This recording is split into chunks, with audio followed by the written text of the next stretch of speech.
إن الحمد لله نحمده ونستعينه ونستغفره ونعوذ بالله من شرور أنفسنا ومن سيئات أعمالنا من يهده الله فلا مضل له ومن يضلل فلا هادي له وأشهد أن لا إله إلا الله وحده لا شريك له وأشهد أن محمدا عبده ورسوله۔ احباب گرامی، جمعوں کے عنوان روٹین سے ہٹ کے کافی سارے احباب کا کہنا تھا کہ کوئی فضائل پہ بات کریں، تو فضیلتیں ہم نے اتنی سنی ہیں کہ فضیلتوں کے انجیکشن لگ لگ کے ہمیں یہ پتہ ہے کہ بس جس نے روزہ رکھا اس کا اجر اللہ نے دینا ہے۔ فضیلت ہم نے سنی ہوئی ہے، جو بندہ سبحان اللہ و بحمدہ سبحان اللہ العظیم پڑھے، لیکن ان فضیلتوں کے پیچھے پڑھ کے، عبادات میں پڑھ کے، جو بندوں کے ساتھ بندوں کا رائٹ اور حق ہے، جو حقوق اور فرائض کے سلسلے ہیں جن میں ہماری غفلت ہے، زبان سے، ہاتھ سے، دماغ سے، سوچ سے، اس طرف ہمارا دھیان ہی نہیں جاتا۔ تو کوشش یہ کی ہے کہ اپنی سیاست ہو، قیادت ہو، رشتہ داری ہو، لین دین ہو، تعلقات ہوں، خوشی غمی ہو، دکھ درد ہو، تو وہ والا احساس جو ایک بندے کے لیے میرے محبوب نے بندوں میں جگایا ہے، وہ اپنے اندر ذرا پیدا کریں، کیونکہ عبادتیں پھر بھی جاری و ساری ہیں، اگر نہیں ہے تو وہ بندوں کے حق نہیں مل رہے، ہر بندہ پریشان ہے۔ تو اس لیے اس طرح کے عناوین کو چنا گیا تاکہ ہمارے معاشرے میں وہ خوشبو آ سکے جو مرشد کے مثالی اور انقلابی معاشرے کے اندر تھی۔ کوشش کی ہے، اللہ تعالیٰ جو ہے برکت دینے والا ہے۔ آپ ہی کو اللہ تعالیٰ اولاد دیں، بیمار ہے تو میری دلی دعا ہے کہ میری بہن جو بیمار ہیں اللہ تعالیٰ ان کو صحت بھی دے، اولاد بھی صحت والی، عافیت والی دے۔ جتنے بیمار ہیں اللہ سب بیماروں کو سکون دے، چین دے۔ اور ہمارے اساتذہ عزیز و اقارب بہن بھائی جن کے نام میں نہیں لے سکتا وہ بھی، تو اللہ تعالیٰ آسانیاں اور رحمت فرمائے۔ میرے اپنے گھر کے اندر بھی کافی تکلیف ہے، اللہ تعالیٰ رحمت کرے اور اپنے کرم کا معاملہ کرے۔ اذهب الباس رب الناس واشف انت الشافی لا شفاء الا شفاؤک شفاء اللہ یغادر سقما۔ یہ ایک دو اعلانات ہیں کہ الخدمت خواتین کا ادارہ ہے، 11 بجے اس میں پروگرام ہے۔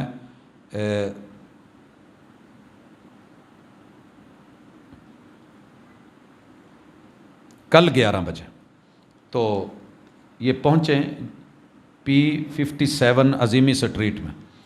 اسی طرح ایک اور داخلے کا اعلان ہے، دی نالج قرآن اکیڈمی نعمت کالونی نمبر 1 میں، تو یہاں پہ بچوں کو قرآن مجید کا حافظ اور اسکول کی تعلیم کا اہتمام ہے۔ تو دوست احباب اسے بھی نوٹ رکھیں، کل بروز ہفتہ جامع ابی بکر میں بھی درس قرآن ہے، 10 بجے قاری کلیم اللہ عاصم صاحب ساہیوال سے تشریف لا رہے ہیں۔ اسی طرح دوست احباب نے کافی سارے دیگر مسائل کے لیے بھی کہا ہے، لیکن انشاءاللہ میں ان کو انفرادی طور پہ ان سوالوں کے جواب دے لوں گا۔ اللہ تعالی ہمارا حامی و ناصر ہو۔ خصوصی دعا کیا کریں اپنے وطن عزیز کے لیے، صرف شکوے نہیں، پریشان ہیں ہم سارے، لیکن دعا ہمیں سکھائی گئی ہے۔ تو انفرادی دعا، غیب میں دعا اللہ رد نہیں کرتے بندے کی ہوئی، تو اپنے وطن کے لیے، لوگوں کے لیے، قوم کے لیے، بھلائی اور بہتری کے لیے اللہ سے دعا کریں۔ اور حکمرانوں پہ صرف جو ہے وہ تبصرے ہی کافی نہیں ہوتے، بلکہ ان کی اصلاح کے لیے دعا کہ اللہ ان کو، اللہ اتنی صلاحیتیں دی ہیں، مال پیسہ دیا ہے، موقع دیے ہیں، تو اللہ ان کو کوئی تھوڑی سی انسانیت دے کے انسانوں کے لیے بھی فکر مند ہونے کی کوئی ہمت اور کوشش دے کہ یہ کریں اور ٹرائی کریں اور ہمارا جو رائٹ ہے وہ ہمیں مل پائے۔ اگر ہم نے یہ دعائیں بھی چھوڑ دی تو پیچھے بچے گا کیا؟